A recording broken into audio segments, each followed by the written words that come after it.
Everyone good morning. কাম কৰিব বহিছোঁ আৰু আজি এটা নতুন ডিজাইন বনাইছোঁ। ৰাতি বনাইছিলোঁ আৰু কেনেকৈ বনাইছোঁ সেয়া ভিডিঅ' বনাই থৈছোঁ, কিন্তু ফুল নহয়, এইটো নিচিনা পাৰ্পল কালাৰৰ।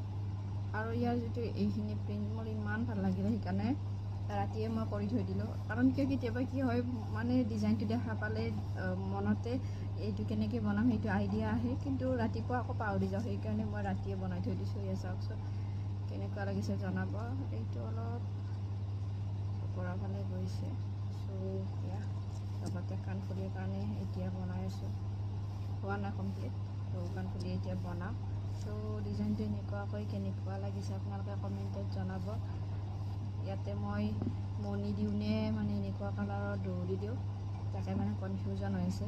চ' চাই লওঁ, দুয়োটা ট্ৰাই কৰিম, যিটো ভাল লাগে সেইটো কৰিম। ত' কোনোবা যদি অৰ্ডাৰ কৰিব বিচাৰে অৰ্ডাৰ কৰিব পাৰে। এটাই পিচ হ'ব, কাৰণ কিয় মানে কিছুমান বস্তুৰ কিছুমান এনেকুৱা ধৰণৰ কাপোৰবিলাক কম থাকে, ত' যেতিয়া এটাই হয়। চ' কোনোবা যদি অৰ্ডাৰ কৰিব বিচাৰে অৰ্ডাৰ কৰিব পাৰে, কাৰণ পিছত সুধিলে নাপাব, বেলেগ প্ৰিণ্টত পাব, কিন্তু এইটো প্ৰিণ্টত এইটোৱে হ'ব। আৰু ভিডিঅ'টো ভাল লাগিলে লাইক কমেণ্ট ফ'ল' কৰিব, লগতে শ্বেয়াৰ কৰিব নাপাহৰিব। বাই।